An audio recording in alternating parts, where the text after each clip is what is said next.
Some publishers are all over the place in the games they release, and I don't mean that in a bad way. What I mean is you'll look at their catalog of titles and you'll see card games and board games and miniature games and zombie games, train games, collectible card game, all sorts of stuff. You don't know what's coming from them next because they just like to publish a lot of different things. Other publishers, though, have a much stronger identity. So when I received the cover image of Beez, without the logo, mind you, and I showed it to other people on the BGG team, everyone knew who the publisher of this title was.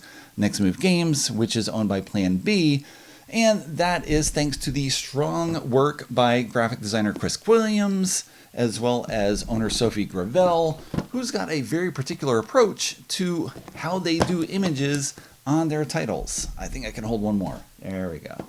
That's all. They all look similar. They all have a very luxe, strong graphic approach to them. And beyond that, the titles in the Next Move line all have the same sort of feel in that they're largely abstract games with a strong setting or theme, primarily setting, in which all the activity takes place. So we knew what we were going to get roughly with Beez, but what we actually have, well, let me show you. Here are the components of Beez set up for a 4-player game. Each player has a bee that starts in the center of the playing area. We are surrounded by flowers, and these flowers have nectar on them in both small and large sizes, with the large only being on the perimeter of the board. You will collect nectar over the course of the game and place it in your beehive. Each player has their own beehive, and as you can see from the light reflecting off of it, you got this layer of hard plastic in the board between these two layers of cardboard so that the small nectar will stand inside the plastic and the large one goes in here. And it's a super nice production that some might say is over the top, but I think Next Move just has a higher definition of top than most other publishers. So you'll be collecting nectar to score points at the end of the game based on how well you meet public and private objectives. There are 3 types of objectives. There will be one of each revealed publicly, and you will receive one of each publicly or privately, and you will keep 2 of those 3, throwing the other one out of the game. I'll show you what I have just so you can see what I am trying to do. On a turn, you are going to move your bee. However, the bees do not fly in a straight direction. Designer Dan Halstad has a great approach to this, very representational, I think, of what a bee does. I'm not a bee expert. I don't really know how bees move. I just like saying bee. So if you look at the bee figure here, again, quite elaborate, you see this 0 or empty set symbol on the front, which indicates that the bee can never fly straight ahead. The bee must zigzag all across the field of flowers. It can move in this direction 1 to 5 spaces, which is the same on the other side. On the back half, it can go straight back 3 spaces or back at an angle 2 to 4 spaces. So if I am the purple bee, indicated here by my score marker, I'm going to, on my turn, first decide which direction I want to move. I rotate my bee in that direction. I then move. So in this case, I was going to go 1 to 5 spaces. 1. And if you land adjacent to a small nectar, you can pick it up and put it in your hive, and you have to put it in a row that corresponds to how many spaces you moved. So I can place this in the 1 in any of the 1s because I moved 1 space. If instead I had moved 5 spaces and collected this orange one, I'd have to put the orange one in the top or bottom row. So it's a very interesting connection between how far you move and where something goes, and that matters based on the scoring objectives. The purple top objectives matter, well, all that cares about is the color of the nectar you collect. But the other 2, well, in this case, I want to make a row of 3 that are the same color. And in this one, I want to fill the center row, and I get 7 points. If I fill it with all 5 colors, I get 12 points.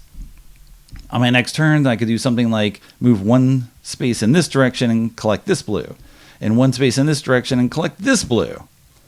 And that's great. Now I've collected 3 blue, and I score 2 points for each blue, thanks to my private scoring objective. And I score 4 points for a row. I'm 3/5 of the way to filling the center row which will give me 7 points. Obviously, I've given up on getting all the colors, but whatever. I can go 1 over here. And if you land directly on the large nectar, then you get both a large and a small, except I would move only 1 space, and I only have 1 more space in that row, so I'd collect only 1 of them. Picking up nectar is always optional. You never have to pick it up, but you usually want to because you're trying to score certain things. I want to complete this row to get those points. I have a different color, which is going to get me points. Okay, so let me back up a bit. Maybe I don't want this one. Maybe I want to go somewhere else and worry about completing this objective or getting more blue so I can score here. There's lots of choices for what I want to do. Other players are going to take their turns, of course. I take my turn. Our paths will probably cross as we are fluttering all across the field. There are some leaf tiles. If you land on a water droplet, you take another turn. And you can use these for very elaborate moves, but it takes a bit of experience to see how to do that. In this case, the gray bee could move 1 space to this water. So I'd turn, move 1. I take another turn. I can move 2 or 4 spaces in this direction. So I can go here and go 4. 1, 2, 3, 4. Okay, land on water again. Now, this way, I can go 2 spaces, 1, 2, and I land on this large nectar along with something else, and so I put these 2 onto my grid in the 2 spot because I moved 2 spaces to get them. That is hard to see when you are learning the game or possibly even experienced with the game. You are going to continue taking turns, moving up your marker each time you add nectar to your hive, and the round that someone gets 12 or more nectar, you finish that round, and then you are going to score points based on how well you've completed the objectives to see who has collected the most honey or made the most honey and wins the game. There's a quick overview of Beez, which I played 6 times so far on a review copy from Next Move Games, twice each with 2, 3, and 4 players. The 2-player game changes a bit in that you use only 2 flowers of each color, so you have a tighter space in which to operate, which might be a good thing, because one of the main challenges that players have had playing Beez is that it's extremely difficult to visually work out what you can do multiple turns down the road. It takes an extremely specific skill that you can develop over time, ideally, in which you can figure out what are your movement possibilities, the 5 that you have this turn, possibly more, depending if you bounce off water or not, and then seeing which direction you'll be oriented and where you can move from there, and then where you'll be oriented and where you can move from there. It's hard to visualize and work out multiple turns, or perhaps we just haven't wanted to stare at the board quite that long to figure out where I can go next, and then next, and then next, and then next. So lots of times we are taking, here's what's in front of me, and then I'll see what happens next. And then here's what's in front of me, and next. And I can often look 1 move ahead, but beyond that is kind of a fog. And maybe that's a good representation of my bee spirit, where I just go around and I see different things and something catches my eye and then boop, I go there. And then hopefully it works out with what I'm trying to do. Generally, we have not left nectar behind. The rules specify that you don't have to take it. You may take the nectar, but pretty much we always take it, which may not be a good thing because it pushes us towards the end of the game and maybe we haven't scored as well as we thought we could have. So the different objectives try to make you fill in X's across the board or particular lines or the center area. Another type of objective is trying to have you build lines of the same color or all 3 different colors, or a triangle the same or different, or a bow, a little bend shape, an elbow bend if you will, of 3 nectar that are the same color or different. So you've got these interwoven challenges trying to score for multiple objectives at once, but often we're just flying around and just like grabbing what we can. So it's been a challenge to do that. And one thing we've noticed over our multiple games is that often we're not even thinking about what the other player is doing. I'm almost a bee on my own, just doing my own thing. Like, I can barely get beyond one turn for what I'm going to do, much less what other people are going to do. We've had only a few instances in which we'll play and then someone will be like, oh, you went to the space that I was going to. It's like, I was not even looking at you. I wasn't trying to block you. It's just, I got my bee blinders on and I'm just going where I need to go or where I can go. Because sometimes you clear out a certain part of the field and then you're like, oh, there's nothing here anymore. Well, it'll take me 2 or 3 moves to get over to whatever is next profitable for me. Maybe we're just playing poorly. It's hard to tell because I played 6 times. You probably need more to really grasp how you can look multiple moves ahead. I love abstract strategy games where you can have that look ahead and you sort of have that branching tree of what's possible based on what I do now and what I anticipate you'll do and this, that, and the other. But with 3 players especially, there's so much nectar on the board, we often just don't interact at all. With 4 players, there was more bees in the same space, so it was tighter and there was less for us to grab freely, and there were more turns of just movement. With 2 players, again, it's a tighter board, so you have that challenge. We have not tried the advanced game yet. The advanced game, you have to have all your nectar adjacent. So once you put one in your hive, everything else has to be connected to that. And that would be a very different type of challenge. So we need to try that at some point just to see how that complicates things. Do we just settle for whatever we can grab, kind of like what we're doing now? Or do we really aim more to see if we put more time into it, we can maximize our points even without maximizing the score on the board or the number of nectar that we've taken?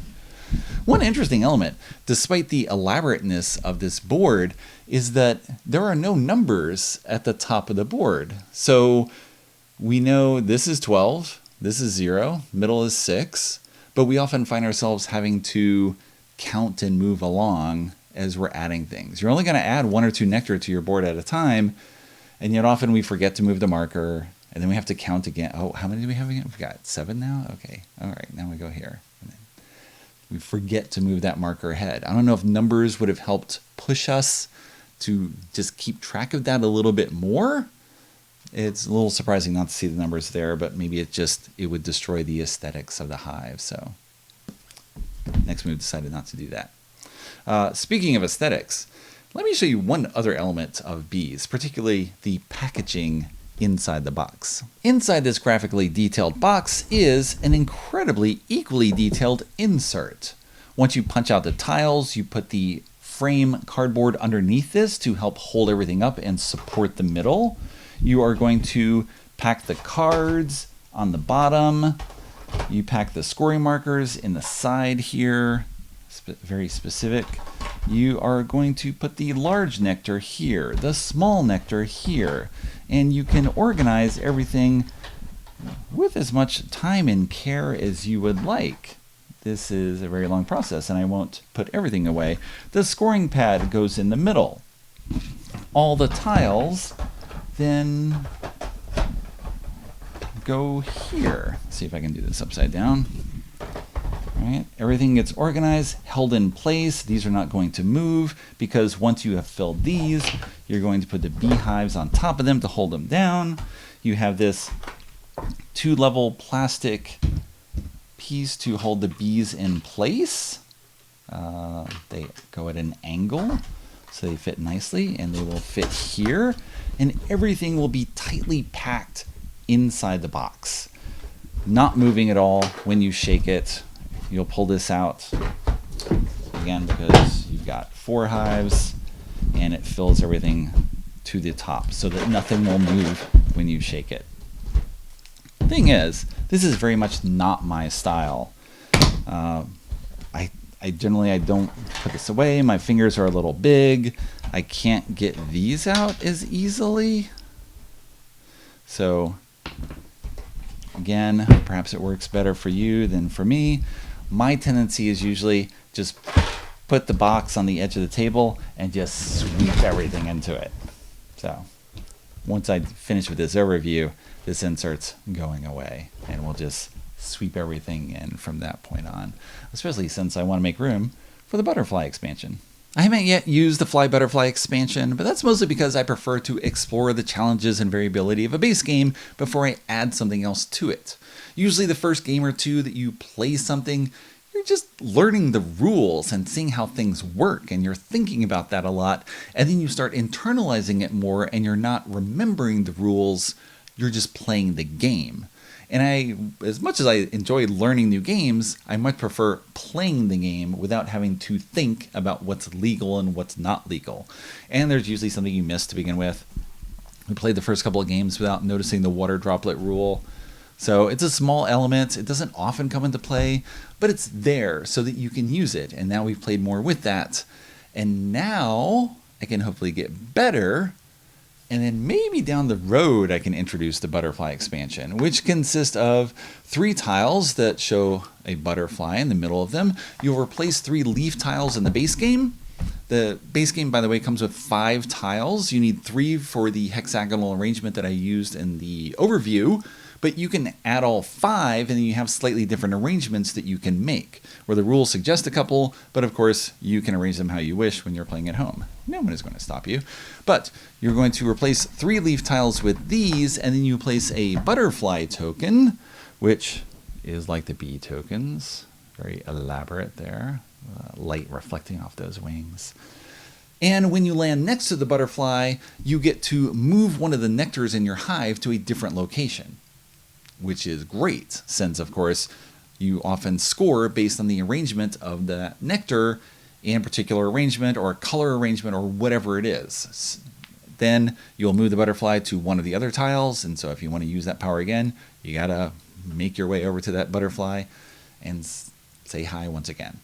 So that's something that you can add in the future, but at this point, as I described, I am still working on looking ahead more than a move so that I can ideally plan a bit more and not just feel like I'm fluttering all over the place with no real plan for what I'm going to do. If you're going to be champion B, you got to put in some effort and figure out how to take advantage of your erratic nature. I'm still working on that.